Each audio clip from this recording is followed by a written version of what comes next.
In the name of the Father, the Son, and the Holy Spirit. Amen. Please be seated.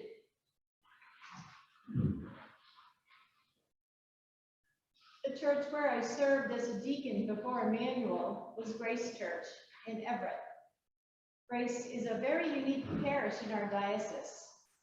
There used to be 3 Episcopal services on a Sunday pre-COVID. The 10 o'clock, which is just opened back up, is spoken in English. It's made up of American-born African-American and white parishioners who've been attending for years. The priest in charge when I was there was from Kenya, and the organist was Japanese. The 1 o'clock service is spoken in Dinka because it's specifically a South Sudanese congregation. The 3 p.m. service, which sadly isn't there anymore, was in Haitian Creole and French. The priest and the parishioners were Haitian immigrants.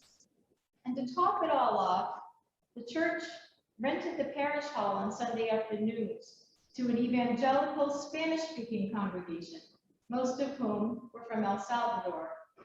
It was truly a multicultural experience to be at Grace Church. My role in this parish was to coordinate children's ministries, an unusual role for a deacon, as we're more likely to focus on outreach instead of inreach. But one could argue that providing inreach, in other words, ministries inside the church, to vulnerable communities was a form of outreach in itself. And so it made sense. Why am I telling you all this? All of this came to mind when I read and reflected on the last paragraph in today's gospel from Mark. Then he took a little child and put it among him. And taking it into his arms, he said to them, "Whoever welcomes one such child in my name welcomes me. And whoever welcomes me welcomes not me, but the one who sent me." What did Jesus mean by welcoming a little child? Centuries ago, in his time, children were not viewed as they are today, at least not in our culture. Children were considered non-persons or not yet persons.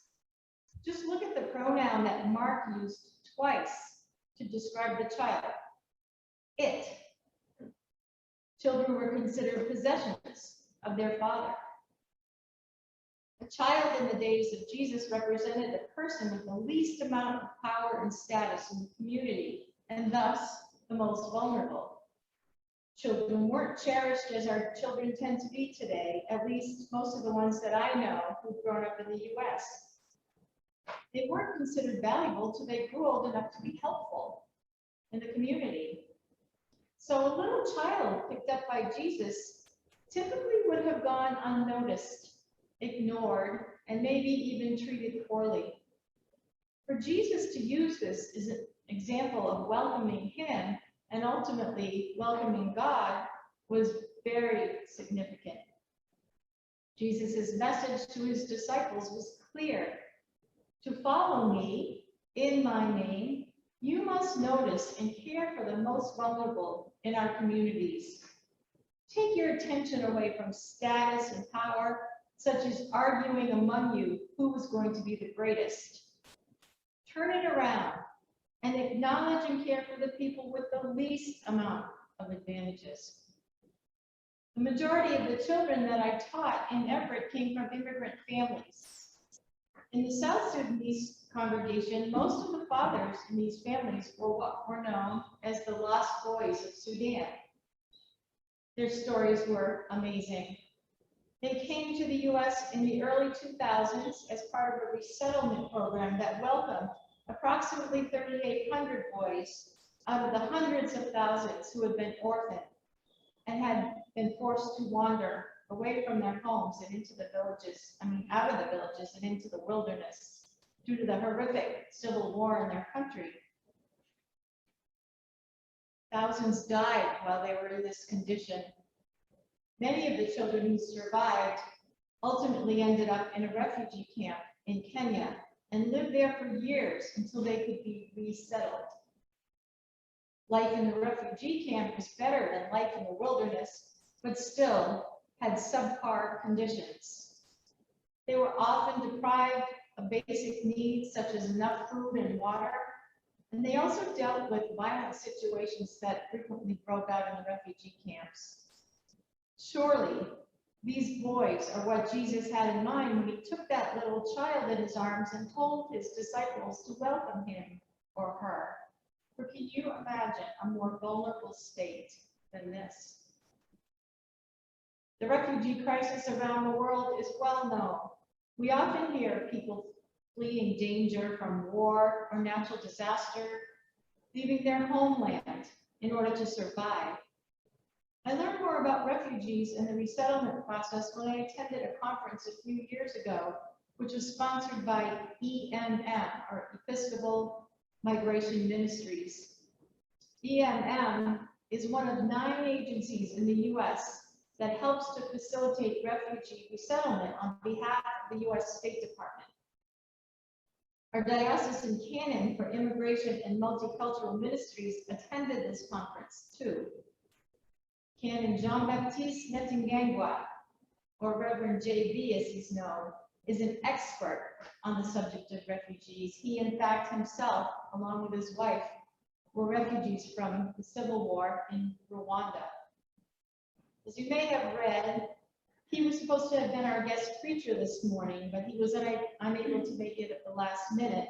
He hopes to come another time so that he can share his incredible experiences and knowledge with us.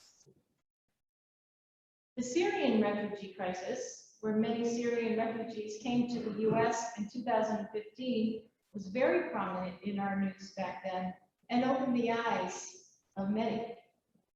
Some very compassionate parishioners in Beverly Farms, where Stephanie was the rector, began to support a nonprofit that aided Syrian refugees, not here, but in their own country, because many of the refugees from Syria went to a different place in Syria where they ended up in refugee camps.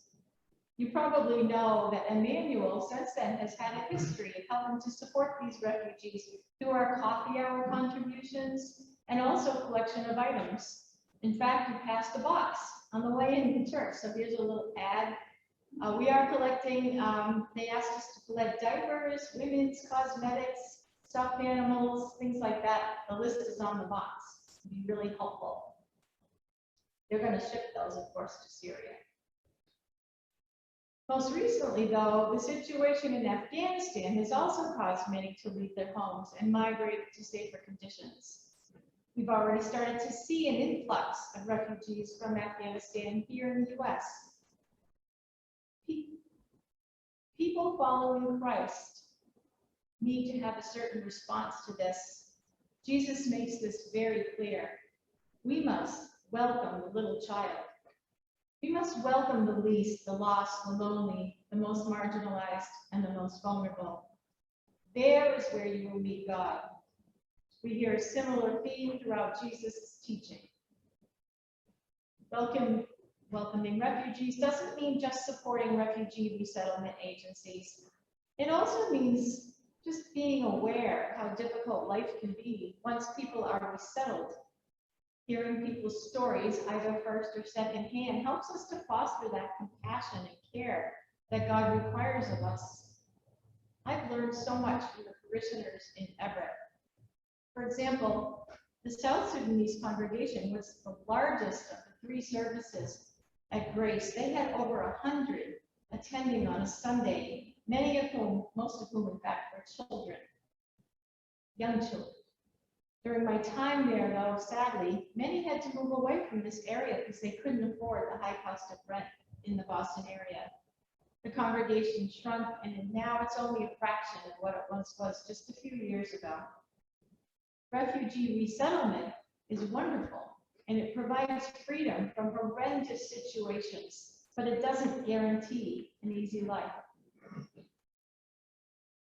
There was an article in Friday's Boston Globe, and it said this, I quote, "Watching what has been unfolding in Afghanistan on TV, I felt like I was reliving a nightmare," said Nam Phan, director of the Massachusetts Department of Transportation, who was 19 years old when Saigon fell in his home country of Vietnam.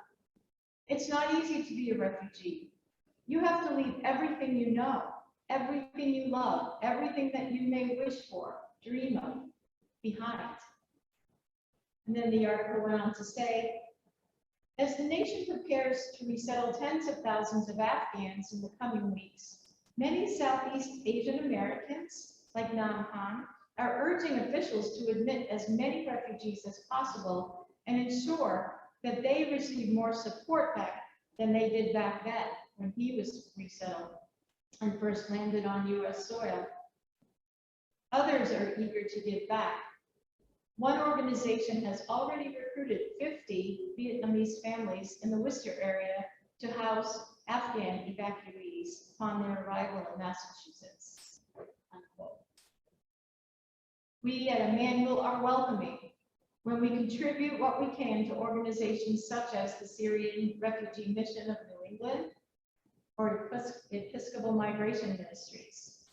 We're welcoming when we have our eyes open to all of the immigrants in our country that are already here, who are often living in highly vulnerable situations, even once they're made permanent citizens. We certainly cannot save all the people, and I'm not suggesting that at all. But we can continue to have an attitude of welcome and hospitality and compassion as a community, as our country opens itself up to taking in more refugees. Jesus has promised us that when we welcome one of these vulnerable children of God, we welcome not only him, but also welcome and encounter